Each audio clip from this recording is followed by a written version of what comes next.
Is Faith and Fame with me, AV, on Magic 102.1, the People Station. Thank you for joining us as we are focusing on Mental Health Awareness Month, making sure that mentally our mind, body, and soul are all in harmony, and we have the peace of mind that we need. And thanks to our wonderful partners at Aetna Black Health365, because that's what it's about each and every day, making sure that our mindset is right and that we are healthy. And Aetna's definitely making sure that we do it each and every day with the Aetna Black Health 365. I'm excited to have this wonderful conversation today where you can join in as well with your questions. If you have any to share with us, we'll be sure to give our best wisdom and strategy and structure to help you navigate as we go through the day-to-day pressures of life, but making sure that our mind is healthy and at peace.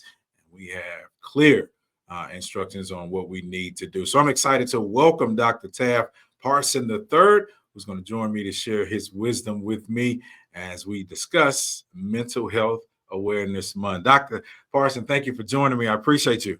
All right. It's a pleasure to be here and happy to join you guys at the end of this Mental Health Awareness Month. Man, listen, it is always something that we focus on. I was reading a couple of articles just past 3 days. It talked about the stress of even dog owners when you go home. If your anxiety level is through the roof, it passes to your pets. Then it talked about an article where single moms are trying to keep their minds at peace as they navigate through the day-to-day life of parenting and working and everything else, and just having a peace of mind. So I am excited that you are here to share with us and give us some wisdom. So I want to kind of start off at the top. What are some of the biggest barriers to accessing mental health care today? Well, let me start off with kind of like what what we deal with on a regular basis at Aetna. What we do know is that the needs of folks over time has been increasing. We saw significant increases in folks reaching out, trying to get help through the pandemic. I think that, while the pandemic was very difficult for folks, and you did have a lot of people who previously were doing just fine, experienced a lot of stress through the pandemic. You also had a lot of people who were silent sufferers before that. And as time went on, as more people really started to talk about what they were going through, folks felt more comfortable kind of entering the formal healthcare system, trying to get some help for what they were going through. So we've seen a lot of increases in like just the sheer number of people trying to get treatment. Unfortunately, across the country, we just don't have enough mental health providers to provide care to all the people that need it. And so that gap between the number of people who need care and the number of providers, mental health specialty providers that we have to actually deliver care is large. And it's a specialty where, unfortunately, I call it a mature specialty. So you have more people in the latter half of their career doing this work than in the first half of their career. And so this is something that we expect to get even worse over time, of just not having enough providers to provide care to everybody that needs it. So we're trying to find other ways to, kind of think creatively about how to meet people's needs. As technology gets better, we see a lot more use of apps and AI. We're doing a lot more virtual care, so it helps kind of spread providers across large geographies. And, if you're out in a rural area, it's a little bit easier to log on now and get that care that you need rather than have to drive a long distance to get care.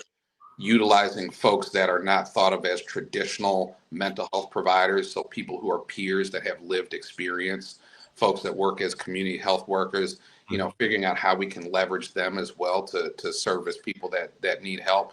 And also in your regular primary care provider's office, that family practitioner, pediatrician, medicine doctor, helping to support them, in being able to assess and treat mild to moderate illness. It is really how we're trying to solve that big problem.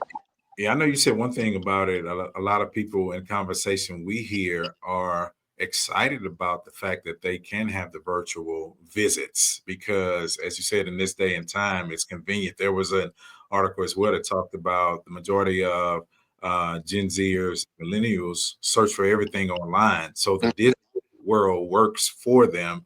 And then it opens us up to the stigmas and self-reliance, because mental health, America reports that over half of our young people don't even receive treatment Right. for the mental health challenges that they are facing as well. So how do we combat that, especially with the stigmas? Because as growing up, sometimes we will stigmatize and be like, well, if you're going through that, they'll kind of put you in the box and put you over here, or like you said, be silent sufferers. Yeah, I think within our community, like stigma has been a particular challenge. I think, traditionally in I'll say my generation, we grew up at a time where, like that was the in the house kind of Yep, taboo. didn't talk about it. Oftentimes it was dealt as, either a personality weakness or a spiritual weakness. And so there wasn't really that openness to getting professional help for folks that were really suffering. I will say that over time, even before the pandemic, what I was seeing, was that younger patients really didn't have nearly as much reticence to talk about their mental health issues. True. Pretty fairly openly, as if it was just like another regular medical condition, the same as high blood pressure, diabetes, and stuff like that. During the pandemic, one of the things that I say this is probably the only good thing that happened during the pandemic, is you started to have a lot more folks kind of getting comfortable with talking about Yeah. the difficulties they're dealing with. And in particular, we started to see quite a few Black celebrities actually talking about, how they struggled, treatment that they were getting, and the help that was actually provided by professional therapists and psychiatrists. So, I think all of these things are helping to reduce the stigma that we have in our community. I will say that the work is not done. I think that there still are challenges with kind of acceptance of mental health treatment, as being on par with, what we think of with like diabetes and high blood pressure. But it is significantly reduced. And I think over time, more people getting comfortable with that, having folks that are known public figures talking about, how they were helped by their therapist or psychiatrist, that really does over time do the work of addressing the stigma that we traditionally suffered with.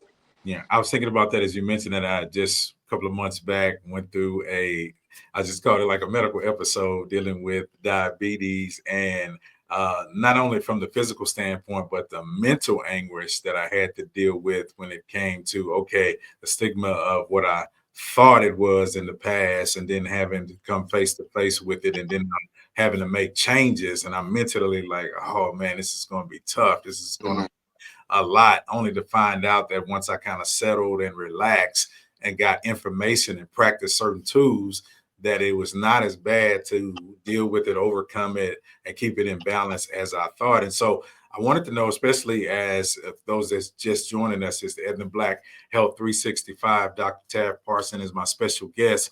I wanted to know, what are some practical things that we can do? Because Dr. Parson, when I come to work in the morning, I realize as I was monitoring myself, that my anxiety level through traffic goes up through the roof. I never thought about that, because physically I feel fine, but mentally I'm seeing the numbers jump. And when I got a hold of that, I started doing certain things as I'm riding to work to kind of calm me down. So what are some other practical things that we can use as well? Well, it's interesting that you bring that up. I think that one of the things that we pay attention to, and in mental health treatment, you mentioned some of the issues with kind of dealing with a physical illness, and a lot of it is kind of like how you think about it, behaviors that you use to manage it. And so that's very similar to how we deal with things in behavioral health. So, working with somebody that has anxiety, somebody that has depression, we work on essentially three different areas. So your thoughts about the condition, your behaviors, sorry, and your emotions. And so by working on one of those three areas, you can actually create changes that are long lasting that help improve the condition. You gave the example of going through traffic and feeling that stress level coming up. One of the things that I tell people that come in with some anxiety or stress is that humans have evolved to utilize stress and anxiety for survival.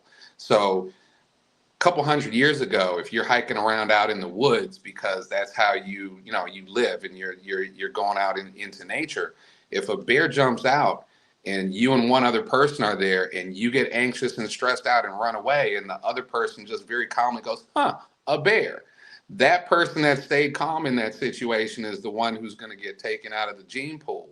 And so this was something that was very adaptive for survival traditionally, when we had a lot of threats to our life.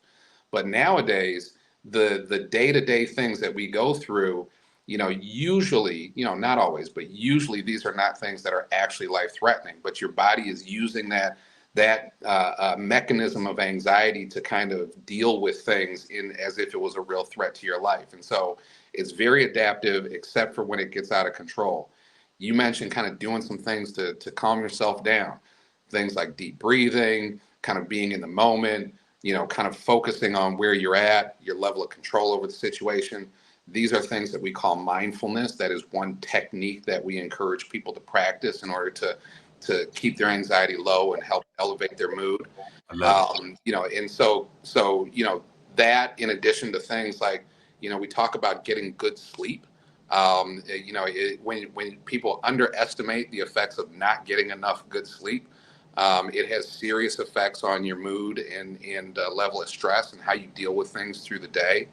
Eating right, exercise, these are all things that you can do even without any sort of medical advice, any sort of intervention, that really do improve your anxiety, your depression.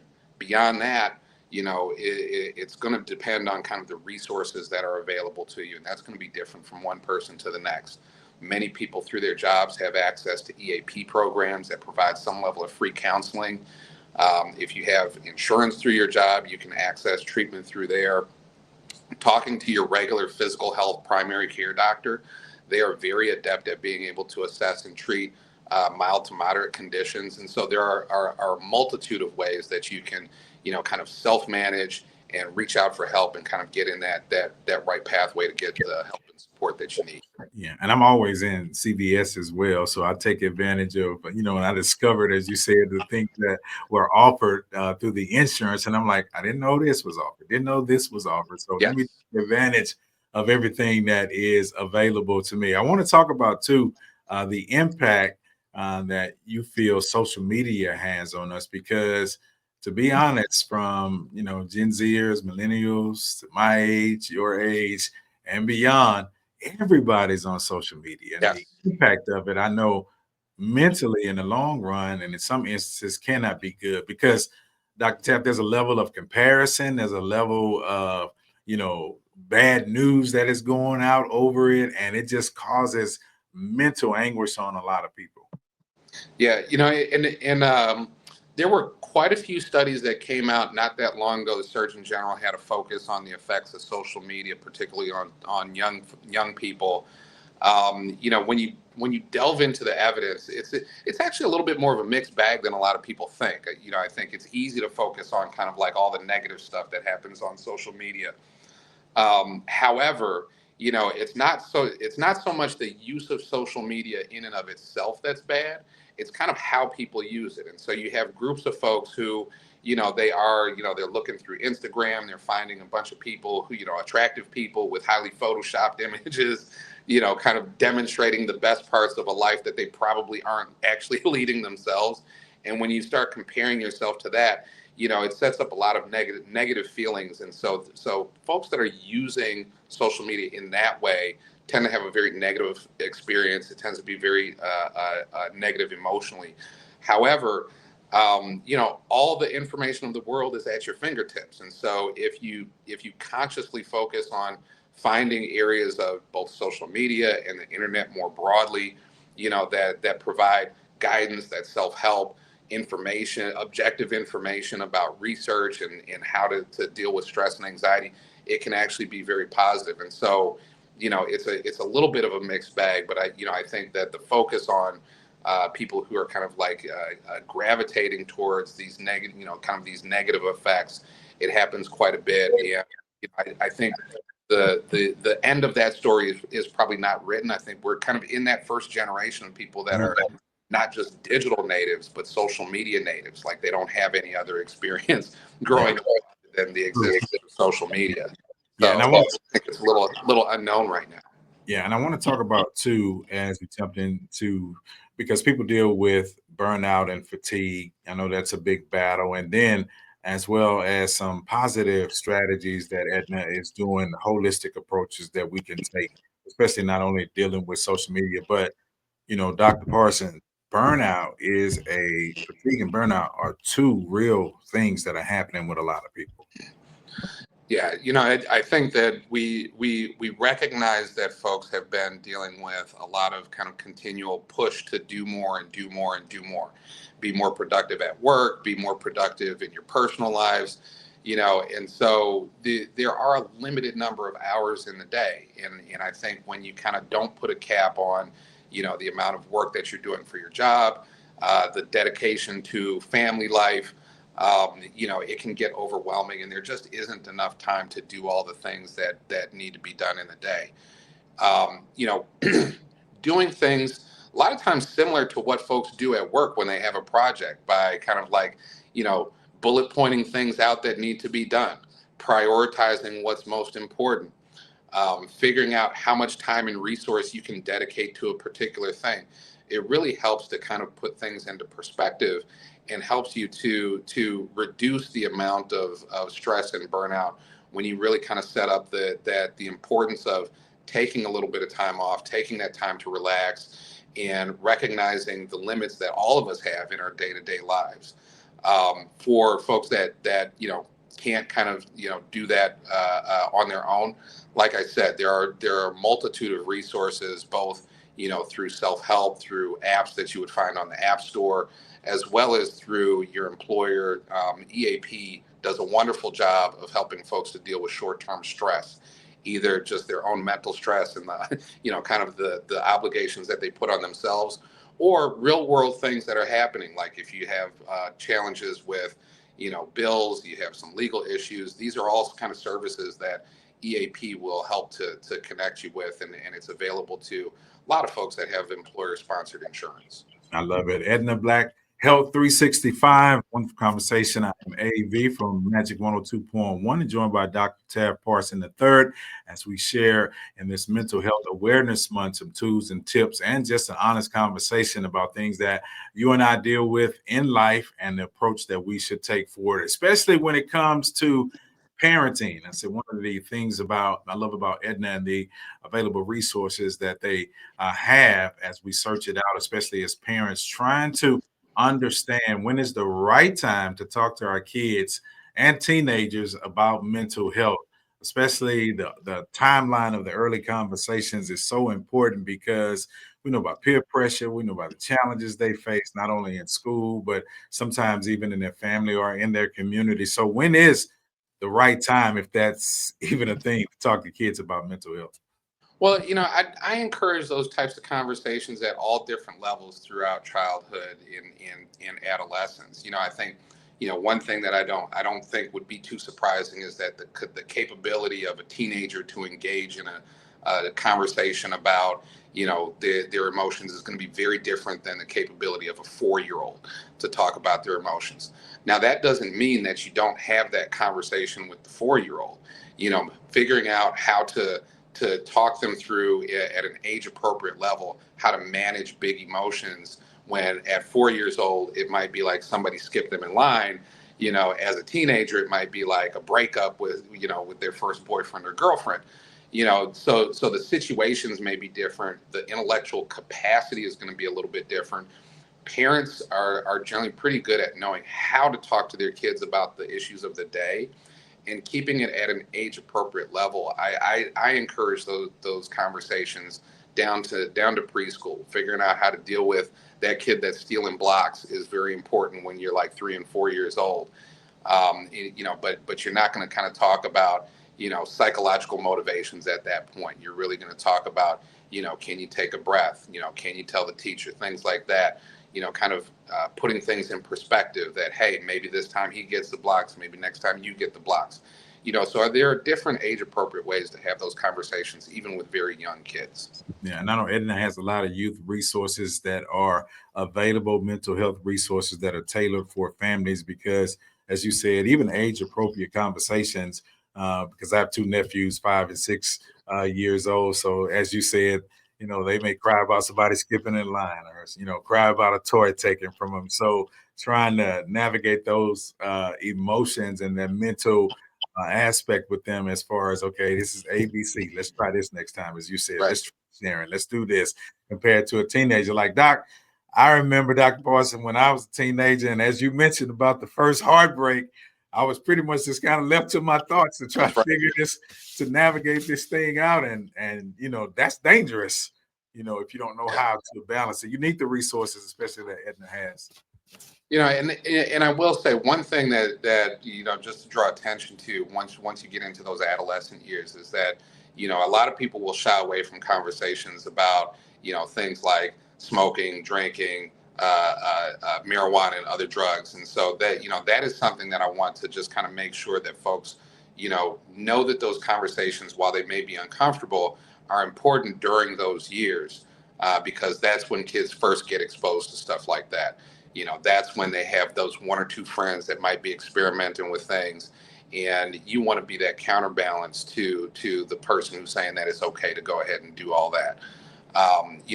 So in those adolescent years, if you're noticing that something is different about your teenager, that is one of the things that is on the table that does have to be covered.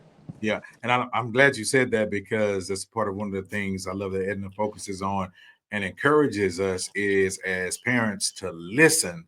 And part of listening is you have to observe, pay attention, watch the behaviors. One thing my mom would always do, she would always listen. What's going on? How was your day? How are you feeling? Give me an opportunity today, even if I may not talk about it at that second, to come back and present the question in a different way to see where I am, because a lot of times we'll shut down, we'll hold on to stuff until we feel comfortable in the moment. And I think as parents, the importance of listening and paying attention, as you said, listening is so vital, Dr. Ted.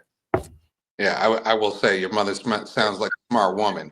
Yeah. I do encourage parents to have short conversations, on an ongoing basis with their kids about how they're doing emotionally. It's kids, teenagers in particular, they may or may not react well when you kind of try to have like one big talk. And so kind of, having very small talks during low stress situations and kind of showing them that it's okay over time to that when you have a need to talk about it, lets them, when they're in the right space, kind of bring it back and bring it up if you show that openness. A lot of times try to do it in one big talk. There's a lot of pressure on that moment. And if the kid ain't ready at that time, or if you as the parent aren't ready to be receptive to what the kid may say at that time, you can end up feeling like you failed in that situation. But if you set up a lot of small opportunities to just say, hey, it's okay, I'm listening, how was this small thing, how was that small thing, I'm here for you, it gives a lot more opportunities to be successful in those conversations. Yeah, it's definitely important, like you said, when you kind of relax in the moment. I had a friend of mine was dealing with a situation. They were highly emotional, and I was like, okay, we're gonna have to come back and visit this at a time because I don't want you to make a rational decision out of heightened emotions, because then you go back and look on it and it's a bad decision. If we can kind of calm the situation down and then come and revisit, I think then we can make successful, wise choices in the direction that we take from that particular moment, because I'm guilty of it where I let my emotions of the moment, my frustration make decisions for me, and that's not always good. Yeah, I will say nobody who's highly upset makes the best decision of their life at that moment. So coming back after you've cooled off a little bit to think about things more rationally is a good way to deal with important decisions during high stress moments. Yeah, I love it. Thank you for being a part of this extended conversation brought to you by Aetna Black Health 365. I'm AV, of course, with Dr. Taff Parson joining me. And I want to talk about how do we make mental health support feel more accessible, of course, in the Black and Brown communities as well. Yeah, it's a specific challenge. So, we do know that we have a big discrepancy in the percentage of folks that are in the Black community that need treatment and seek it versus the percentage of folks like in the majority white community that need treatment and seek it. It's about 40% compared to about 25% in the Black community. And so, one of the things that we're doing as a company, and actually specifically in my work group, is that we're trying to figure out what are the challenges, the things that are additional barriers to folks in different communities, that prevent them from seeking help at the same rate, from getting good treatment at the same rate, and from having the same health outcomes at the same rate. And so, there may be additional things like we talked a little bit about stigma. That's one. Just in a general sense, there tend to be more issues with transportation, with having jobs that allow you to take time off where you don't have to be there and can go and get treatment when you need it. With being in areas that have enough providers to go around, that have appointment slots where they can see folks.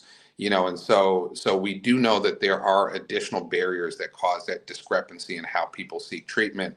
And that's one of the things that we're trying to do, is figure out how do we best engage with folks that need help, and how do we get them the access that they need so that they can actually get treatment, and really kind of get the same health outcomes that we see in other communities. I think, as you said, providing that competent care, and then of course that community engagement.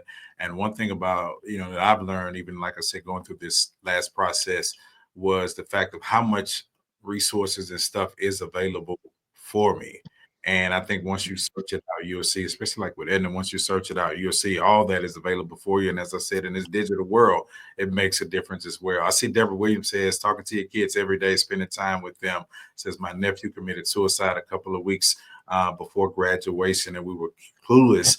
We have now come to believe the problem was at home, and says, look for behaviors that is not typical for teenagers. Don't just assume that they're okay, even if their parents say they are. And definitely thoughts and prayers are with you and your family. And man, that's definitely a tough situation. And we've seen that so many times of, people, as they said, sometimes seeming clueless to what is going on mentally with our kids. And we can't, and I love that line that says, don't just assume. Because, sometimes we will assume that everything is okay. And as you said, Dr. Tapp, that there are some conversations, whether small, that we can have with our kids on a day-to-day basis, that we don't avoid stuff, because we came up in a time where we just swept stuff under the rug. And let's not talk about it. But in this day and age, we can't do that. Yeah, and Deborah, I want to say I'm very sorry for your loss, but also appreciate the fact that you're sharing your story for the group here. I think that is excellent, perfect advice. Is don't make the assumption that your loved ones are okay. Mental Health Awareness Month is one of the things that we ask folks to do in Mental Health Awareness Month, is to just do that check-in with the people that you're close to. Ask them how they're doing, see if they're okay. We have many resources to give people the help that they need if they're not doing well. But if you never have that conversation, if you assume everything is okay, you won't know that some folks are actually silently suffering. And so I appreciate you sharing with us today. And I appreciate you for sharing with us as well, Dr. Parsons. It's been a wonderful conversation. I just want to leave this final minute or so open to you, just to kind of, share your thoughts and your hearts with us as we, come to the closure of this month, Mental Health Awareness Month. But listen, the awareness has to continue. It just doesn't stop when the month ends, but we got to continue to move forward and to make sure that we have, as my grandmother would say to us, put this guard of peace around our minds so that we can live healthy lives, not only mind, body, but also soul as well. Well, I think I'm a little biased, but, I do say that there is no health without mental health. And Black Health 365 is an opportunity to make sure that we are paying attention to our mental health as well as our physical health every day of the year. It is very important. We have lots of resources to give people the help that they need. And I thank everyone who has logged on and listened to this conversation. AV, I thank you for having it with me. Thank you. I appreciate you. And for more information, cvshealth.com. And of course, visit our wonderful friends at Aetna Black Health 365. This has been a wonderful conversation. Dr. Parson, how can everybody keep up with you since we're talking about this social world? Well, look, the only social media that I am on is LinkedIn. So if you're on LinkedIn, you can find me and link with me there. All right, you have great discipline. Only be on LinkedIn. I'm everywhere. You can follow me at Faith and Fame with AV, as well as LinkedIn. I'm on there as well. So, the guys, this has been a wonderful conversation. Thank you again, Dr. Parson. I appreciate you. All right. Have a good one. You too. Thank you guys for joining us for Black Health 365, all powered by Aetna.